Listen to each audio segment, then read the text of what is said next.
I fell on my phone and welcome to another video. Today we are listening to Feast on Scraps by Alanis Morissette.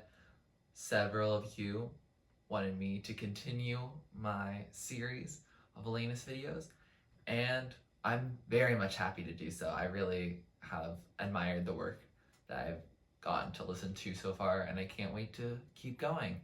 I think I'll be doing roughly one of these a month just because, they take a decent amount of time, just because I'm also looking up lyrics and making sure everything's good to go in that regard.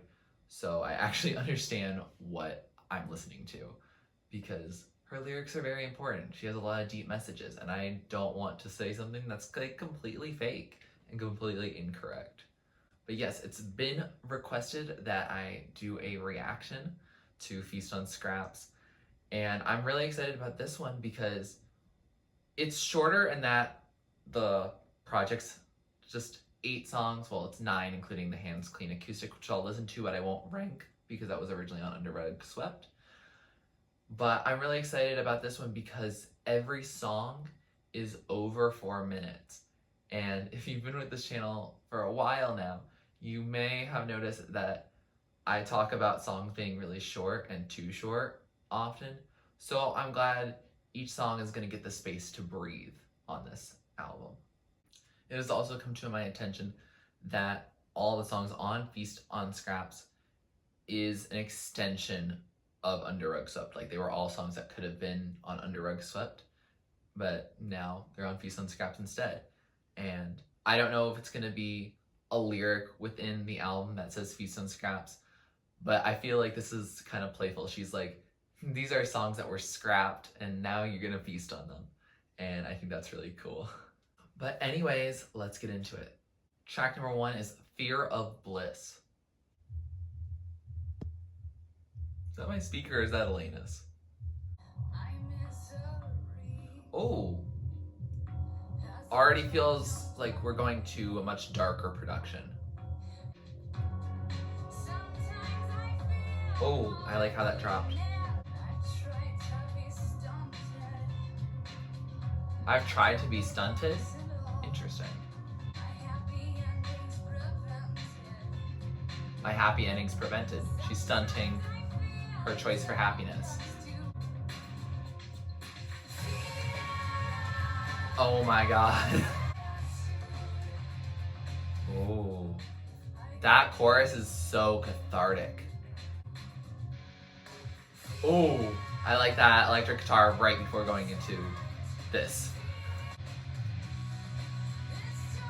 Oh, this guitar here, she's going back to some rock roots.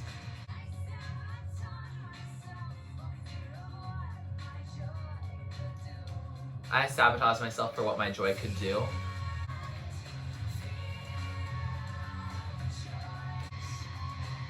Oh, is she doing some mumbled vocals? Oh, we're fading out with mumbled vocals as well, and this incredible guitar. So that was Fear of Bliss, and I loved that song. That just transported me back into Alanis. I need to listen to her albums more often. But I really enjoyed this song. It had that rock catharsis that, when you're stressed with midterms and all that, this is a good song to turn on. I also really like the message of it. I mean, I did look at lyrics, but I also kind of, in the song, felt the exact same about it, in that she's sabotaging herself because she's afraid of what all this joy and this bliss could bring her. Largely from, I think, a partner, but I think it could also be part of her success as well. She had rose to the top, and, now she's like, okay, what do I do with all of this? I don't know what song it reminds me of off of this project, but it reminds me a little bit of Idler Wheel by Fiona Apple, which I did a reaction to. I don't know, something about it really just captivated me, and that catharsis around it just was really good and felt really good. I don't think I looked to see when the song was gonna end, like once, and that was almost 5 minutes. So like I really enjoyed it. It also felt like a song that took a lot longer than that. Like it took like 10 minutes to like just build. But like I'm glad that I can, push it into a smaller window, so I can do other things with my day. But like, ooh, that's how you start an album, just with a bang. That's what she did. Track number 2 is Bent for You. You're unsure and you're not ready? Oh, there's not reciprocation here. I'll feast on scraps from you. She's done.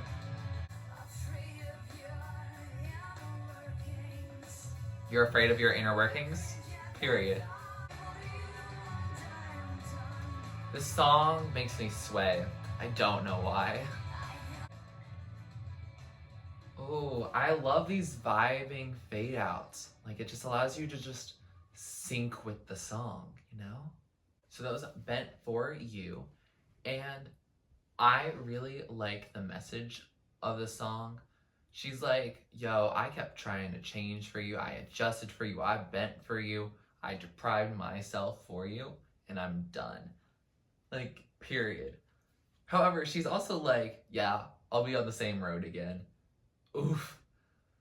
And that's a big mood, honestly. Like, you fall head over heels for someone and they're just emotionally unavailable.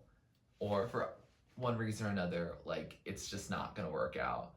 And you keep trying to bargain, hey, if I do this, then maybe they'll like me. And like, people, it ain't gonna happen.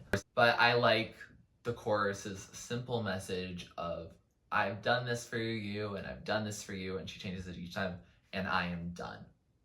And I like that she says it not in an aggressive or defiant way. She's like, I am done. That's all there is to be said. And I think that's really cool that she ends up, pushing this person away. Also, album title.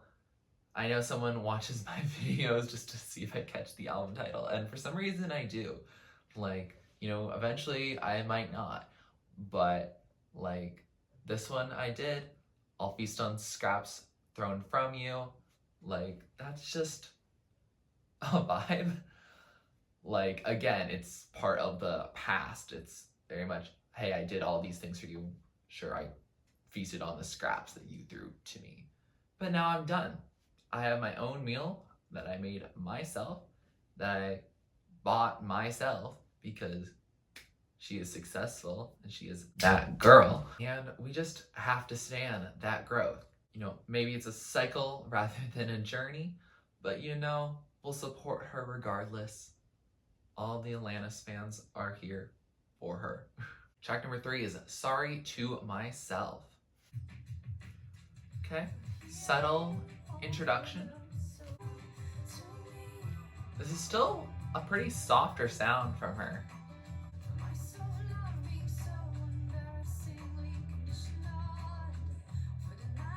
Did she say my self-love is so embarrassingly conditional?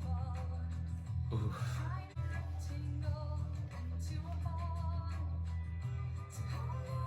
Putting a rectangle into a hole, it ain't gonna work out. No one's been crueler than I've been to me. We're our own worst critic. We're our own worst enemy. This is an apology to Alanis. She deserves one. Sorry to myself for treating me worse than I would anybody else.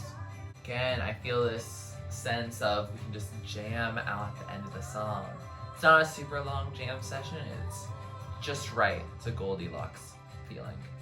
So that was Sorry to Myself. And wow, what a vibe. I really like how the longest song on the album is an apology to herself. Like, she deserves love and happiness, and she shouldn't be depriving herself of that. I originally said something like, oh, this is a very subtle introduction. And it was, like, I mean, subtle throughout the whole time. But I think that's because when you give an apology, you know, if you know YouTuber apologies, you know they strip things back. You know, it's not a big show. That's like the honest, earnest sense of an apology. Like, there's no show, there's no spectacle. And I like that she gave that. Like, it feels, again, cathartic, but in a much different way than Fear of Bliss was.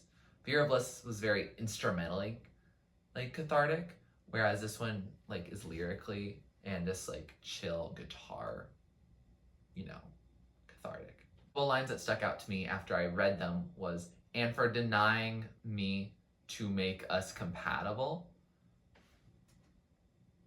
What? Like, she said that, I was like, you know, again, going back to the bent for you, like, this sense of, oh, I need to contort myself. I need to change who I am. I need to suppress myself for this relationship to work out. And she said she's done with that. And now she's like, I'm apologizing to myself for doing that. We love this narrative that she's kind of like creating. Actually, come to think of it, there is this sense of a narrative. Like, she's afraid of happiness. And then she's like, well, you're not giving me happiness and meant for you. So bye, I'm done. And now we're here. She's apologizing here. She's like, my apologies begin here before everybody else. Like, if you want to make the world right, if you want to love other people, you have to love yourself. And if you want to actually feel apologetic for other people, you need to be apologetic to yourself. You are a human, and you really have to forgive yourself. Like, especially if you didn't do something that was really, really messed up. Like, you know, there are exceptions. But probably if you are watching this, I'm assuming you probably haven't done something really, really terrible. So yeah, you have to learn to love yourself before you love other people. And I like that message. It's not a message I think we've heard from Alanis before, so I'm really glad that she's bringing it up here. So far, this also feels like her most on-the-nose album. Like, some songs you had to get context for before listening.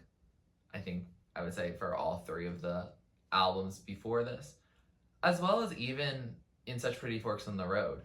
Like, this album feels like I don't have to really look up lyrics unless I want additional information. Genius Lyrics also doesn't have any annotations on this album so far, so get on that, Alanis fans. Please add that in, or put it in the comments below. Maybe I'll even annotate. But I guess I like it because it's not losing its artistic value by being on the nose, but I guess it's making it so the music is more accessible to even the casual listener. Track number 4 is Sister Blister. Subtlety? Gone. Oh, I like this production here. Very electric and wonky. Oh, bringing in classic Alanis vocals right here. Oh, I like that dropping in the production for just a split second. We Fight to Please the Brothers. Ooh, is this a take on feminism and women going against women? Ooh, I like her humming here. So soft compared to this very rock and roll production. Ooh, love a drum ending. So that was Sister Blister, and I loved the production on that. It was so good, very rock heavy. Really, like, again, that catharsis is back. Like, love that. Message-wise, originally, I wasn't able to really hear a lot of it. I was kind of getting it a little bit more towards the end. I originally thought it was actually about Alanis having a sister, which maybe she does, maybe she doesn't. I don't know her family life like that.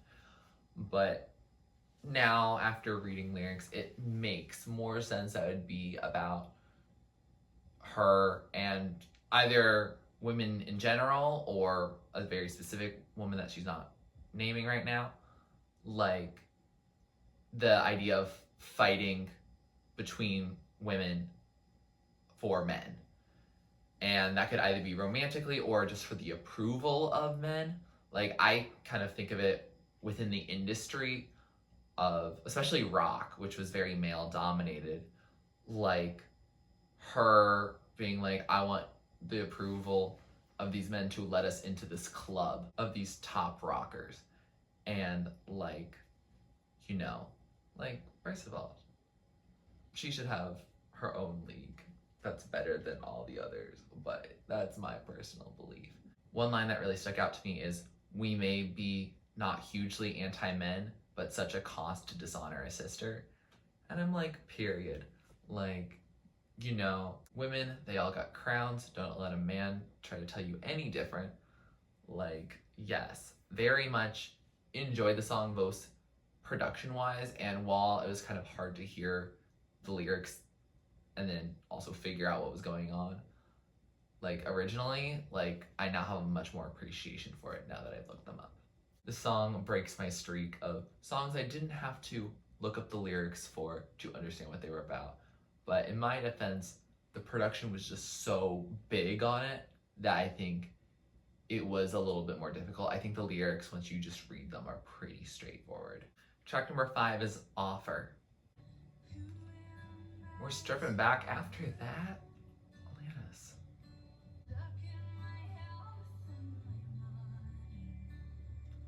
Look at my health and my money. How could I not be happy? I like this insertion, the little soft drum here. Why do I feel ungrateful? One that's way beyond survival.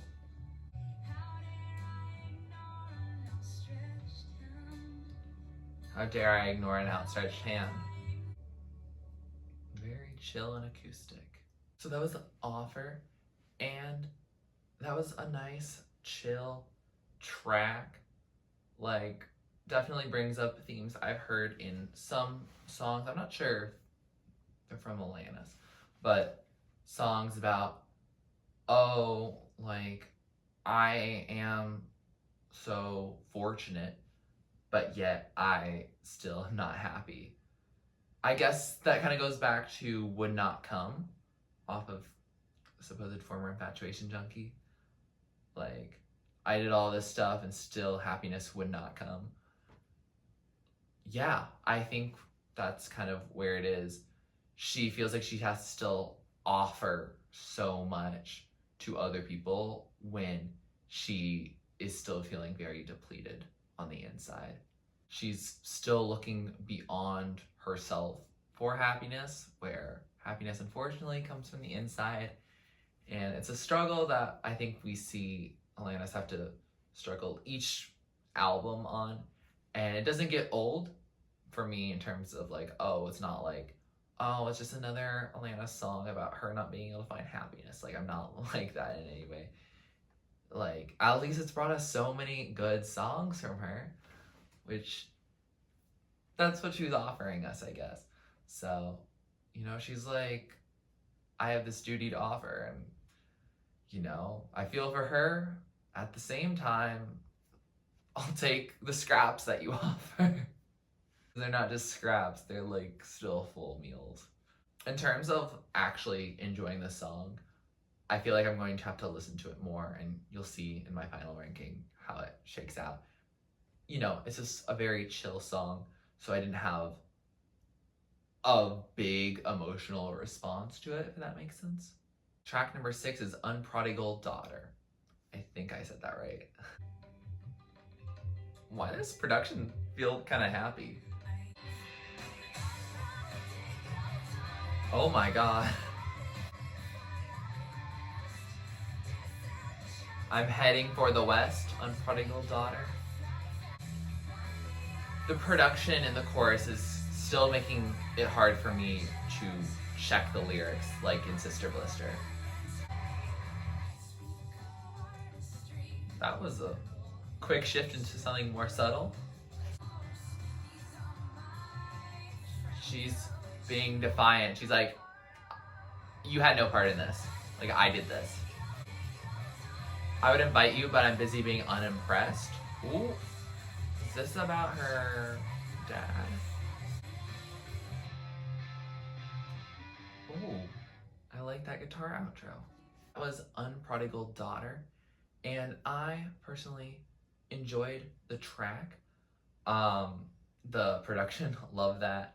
And lyrically, I was having trouble. So I did some little diving, and it seems like it's, just letting yourself be free. Like, so it's not, I guess, as much about like her parents in a very specific relationship. This is more her moving from Canada to LA. That's apparently also what she said herself on some video that I didn't watch, but someone told me, so I'm gonna take their word for it. But it's really just like a vibe of like, I think I'll try to find gravity. That's what I think this song makes me think of. Maybe the idea of headed for the west, look to the western sky, those comparisons can be made. Apparently, a lot of people like to listen to this song when they're like mad at their parents, or they did, and now they're grown up and full-on adults now. Good luck with that. I also got a lyric wrong. It's not unimpressed, it's unoppressed. Like, she's gonna be busy not being oppressed by the labels of being absurd and whimsical and unrealistic. She's like, nah, screw that. This is my time to shine. So I don't know if this is really about her relationship with her family, or if this is just like older people telling her she can't do stuff. She's like, nah, I can and I will. You just watch. So, like, if you have any clarification on that, please leave that down below. But overall, I very much enjoyed the song, and I think listening to it more and understanding at least a little bit of the concept behind it, like, I'll grow to love it. Track number 7 is Simple Together. Oh, we're doing a piano ballad. Great.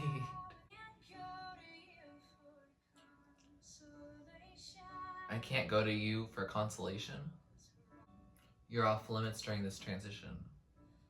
This feels like it's referenced a very specific point in her life.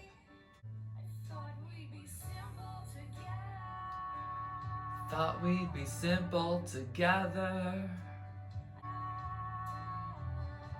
This is gonna put me in some emotional time, isn't it?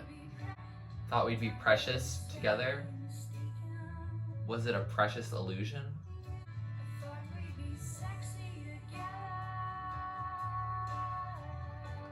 I'm assuming it's about a intimate relationship. Yeah, sounds like a relationship. I thought we'd be family together, but I was sadly mistaken. Ooh, that hits.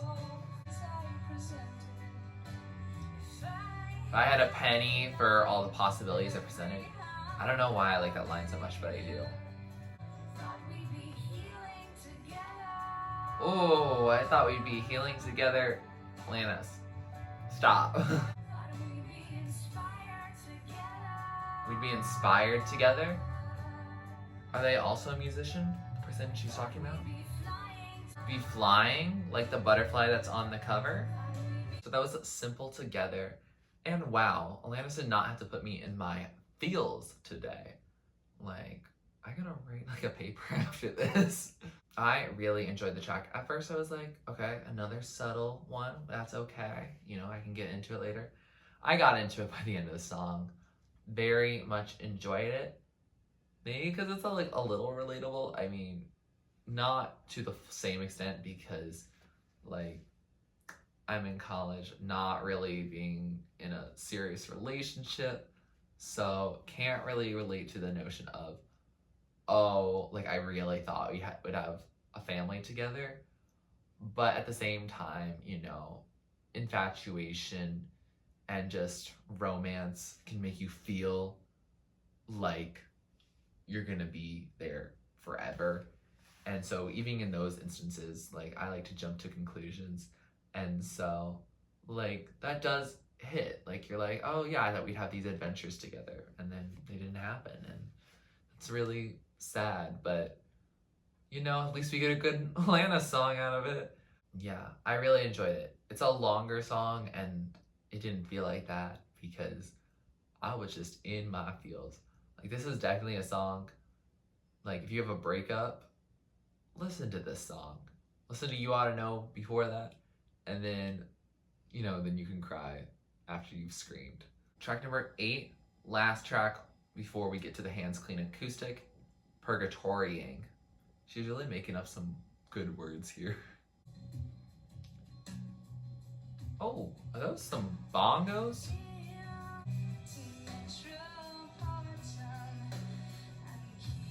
I like her use of big words like metropolitan. Keep me purgatorying, never knowing where we're at.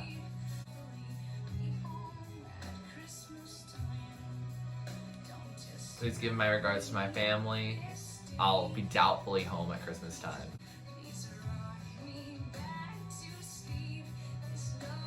Please rock me back to sleep. Equipped for? Interesting way to say equipped. The sound just has a lot of mystery energy to it. Ooh, the distortion here is massive. Oh, is that how that's gonna end too? So that was Purgatorying, and based on looking up lyrics, because that instrumentation again got very chaotic, and also I just feel like the lyrics here were not as clear. It's about like this alienation and escapism and how it divides within each part of the song.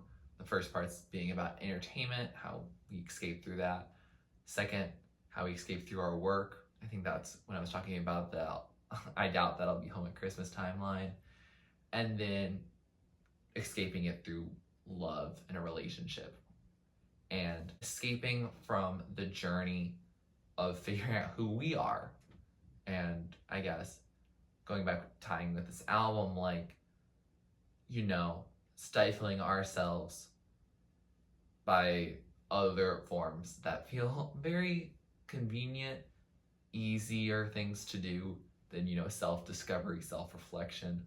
Like, we enjoy entertainment. Like, if you're here, you like entertainment. And then also with work, I'm sure that's something that she dealt with. Like, I mean, this is the second album that she put out in 2 years. She did one the year before that. Like, so go off. We love a productive queen, but, at what cost?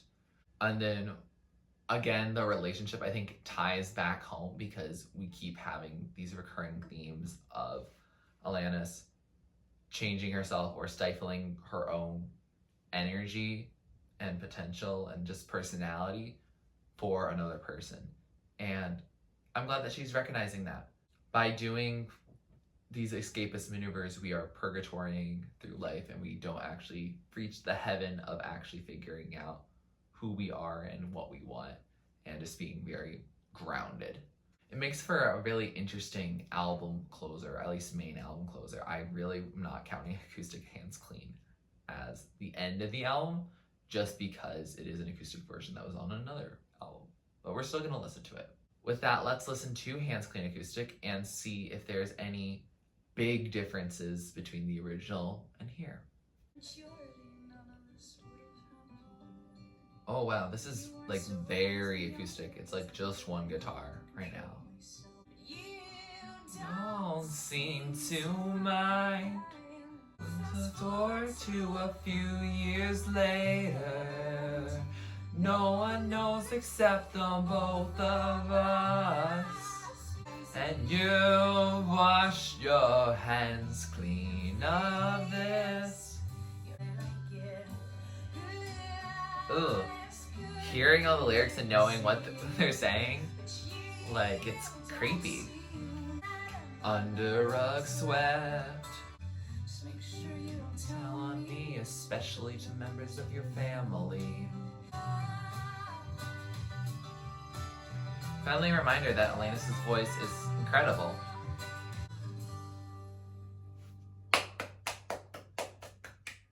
So that was Hands Clean Acoustic. We know how we feel about the song. With this production, you can understand all the lyrics. And I guess they're not under rug swept when that happens.